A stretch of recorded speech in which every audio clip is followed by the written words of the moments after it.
हमना अपनी सास से 10 हाथ आगे है।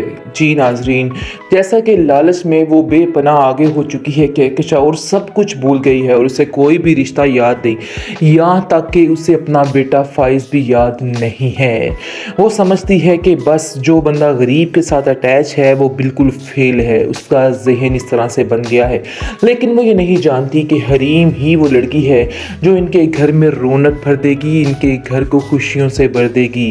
वो ये लगा के बैठी है आस हमना के साथ और समझ रही है कि हमना जो है वो इनके घर को बहुत ही खूबसूरत बना देगी और इनके तौर तरीके के मुताबिक चलेगी। लेकिन हमना ने भी ऐसे चने चबाए हैं इन लोगों को कि सारी ज़िंदगी ये लोग याद रखेंगे और कभी भी किसी अमीर लड़की का तस्वर नहीं करेंगे।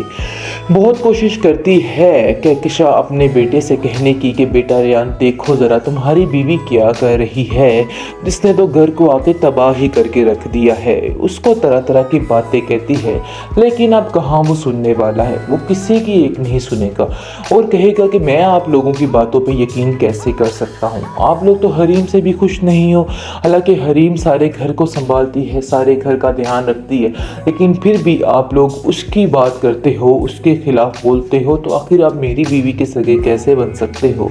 जिसको सुनकर उसकी माँ कहती है कि तुम इतनी जल्दी आंखें फेर लोगे, ये बात का अंदाज़ा तो मुझे नहीं था, लेकिन अब इस चीज़ का अंदाज़ा हो चुका है कि होने को कुछ भी हो सकता है।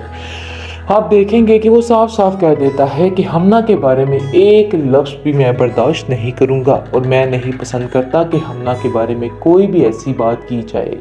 आगे से आप देखेंगे कि शदीद गुस्से में आ जाती है कहकशा और कहती है कि तुम इस कदर जलील निकलोगे ये तो मैं सोच भी नहीं सकती थी। तुम्हारे से अच्छा बेटा तो मेरा फ़ाइज़ है जो कभी भी मुझसे इस तरह से लहजे से बात नहीं करता। आगे से आप देखेंगे कि उसकी बड़े बेटे से ही अब जंग शुरू हो जाएगी, क्योंकि वो समझती थी कि हमना उसके तरीके से चलेगी, लेकिन ये बात उसकी बिल्कुल गलत थी। ऐसा बिल्कुल नहीं हुआ है। हमना अपने तरीके से चलना चाहती थी और अपने तरीके से ही चलेगी। रही बात हरीम की, तो हरीम भी इन जैसी नहीं बन सकती, क्योंकि हरीम जो है वो बहुत सादा दिल और बहुत नेक लड़की है। इसलिए इन लोगों में उसका गुजारा बेहद मुश्किल है। वो एडजस्ट होने की कोशिश तो करती है, लेकिन इन लोगों की कुछ बातें ऐसी हैं जो हरीम का सीना चीर देती हैं और वो बिल्कुल इनको पसंद नहीं करती है। और फ़ाइज़ को कहती है कि फ़ाइज़ मैं क्या करूं कि मेरा इनके साथ जहन ही नहीं मिलता है, इनका जहन मेरे जहन से बिल्कुल मुख्तलिफ है। मुझे तो खुद समझ नहीं आती कि आखिर इन लोगों के साथ गुजारा कैसे होगा। फ़ाइज़ कहता है तुम फिक्र मत करो, हम बहुत जल्द यहाँ से चले जाएंगे। मैं भी अब इन लोगों के साथ मज़ीद नहीं रहना चाहता हूँ। मैं चाहता हूँ कि अब हमारी अपनी एक दुनिया हो। मैं इन लोगों से तंग आ चुका हूँ। तुम्हारी तरफ से ये लोग इतना तुम्हें जलील करते हैं सारा दिन, मुझसे ये चीज़ नहीं देखी जाती है और ना ही मैं बर्दाश्त कर सकता हूँ। इसलिए बेहतर यही है कि हम लोग यहाँ से चले जाएं, क्योंकि मेरा यहाँ इन लोगों के साथ गुजारा नहीं है। हरीम समझाएगी फ़ाइज़ को और कहेगी कि फ़ाइज़ तुम ऐसा नहीं कर सकते हो, तुम नहीं जानते तुम्हारी वजह से घर का माहौल डिस्टर्ब हो जाएगा और तुम्हें तो कुछ नहीं, सब कहेंगे कि मेरी वजह से ये सब कुछ हुआ है और सब कुछ मैं ही करवा रही हूँ। इसलिए बेहतर यही है कि ये ख्याल अपने दिल से निकाल दो तो ही बेहतर है। लेकिन फ़ाइज़ अब कहाँ सुनने वाला है। उसने ठान ली है कि अगर ये लोग तुम्हारे साथ ठीक नहीं हो सकते तो हम यहाँ पे नहीं रह सकते हैं। लेकिन कहकशा फिर से एक दफ़ा ड्रामेबाजी करेगी और अपने बेटे को रोक लेगी और कहेगी कि नहीं बेटा, मैं तुम्हें यहाँ से नहीं जाने दूंगी, ये मेरा आखिरी फैसला है, चाहे जो मर्जी हो जाए। तुम अपनी माँ से कैसे इस कदर नाराज़ हो सकते हो। मुझे हरीम से कोई भी गिला नहीं है, क्योंकि अब उसे समझ आ चुकी है हमना और हरीम के फ़र्क की।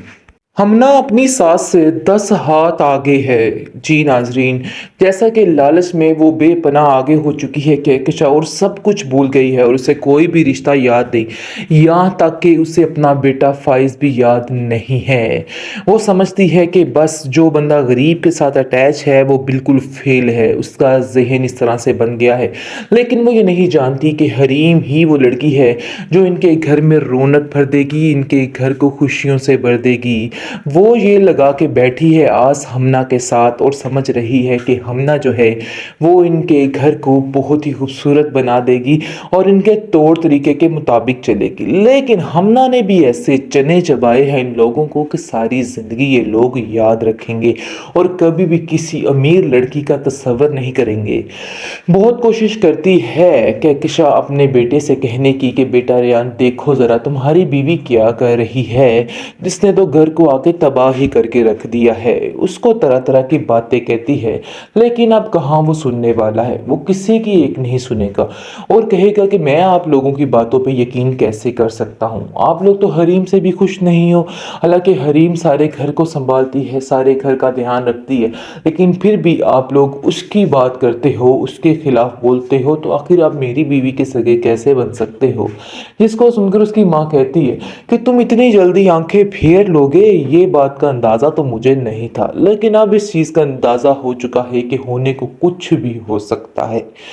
आप देखेंगे कि वो साफ साफ कह देता है कि हमना के बारे में एक लफ्ज़ भी मैं बर्दाश्त नहीं करूँगा और मैं नहीं पसंद करता कि हमना के बारे में कोई भी ऐसी बात की जाए।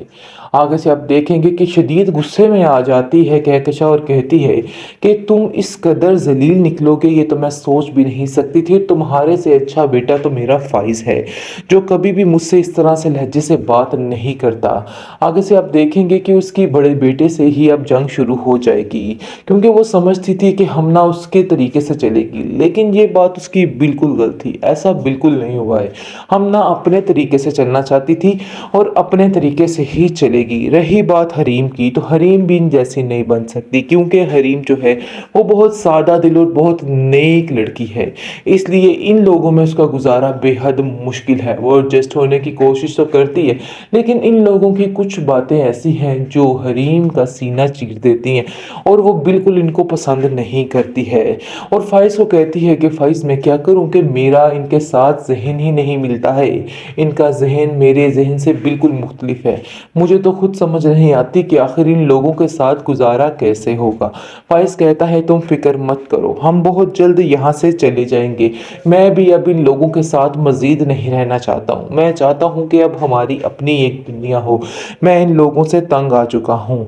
तुम्हारी तरफ से ये लोग इतना तुम्हें जलील करते हैं, सारा दिन मुझसे ये चीज़ नहीं देखी जाती है और ना ही मैं बर्दाश्त कर सकता हूँ। इसलिए बेहतर यही है कि हम लोग यहाँ से चले जाएं, क्योंकि मेरा यहाँ इन लोगों के साथ गुजारा नहीं है। हरीम समझाएगी फाइज को और कहेगी कि फाइज तुम ऐसा नहीं कर सकते हो, तुम नहीं जानते तुम्हारी वजह से घर का माहौल डिस्टर्ब हो जाएगा और तुम्हें तो कुछ नहीं, सब कहेंगे कि मेरी वजह से ये सब कुछ हुआ है और सब कुछ मैं ही करवा रही हूँ। इसलिए बेहतर यही है कि ये ख्याल अपने दिल से निकाल दो तो ही बेहतर है। लेकिन फाइज अब कहाँ सुनने वाला है, उसने ठान ली है कि अगर ये लोग तुम्हारे साथ ठीक नहीं हो सकते तो हम यहाँ पे नहीं रह सकते हैं। लेकिन कहकशा फिर से एक दफ़ा ड्रामेबाजी करेगी और अपने बेटे को रोक लेगी और कहेगी कि नहीं बेटा, मैं तुम्हें यहाँ से नहीं जाने दूंगी, ये मेरा आखिरी फैसला है, चाहे जो मर्जी हो जाए। तुम अपनी माँ से कैसे इस कदर नाराज़ हो सकते हो। मुझे हरीम से कोई भी गिला नहीं है, क्योंकि अब उसे समझ आ चुकी है हमना और हरीम के फ़र्क की।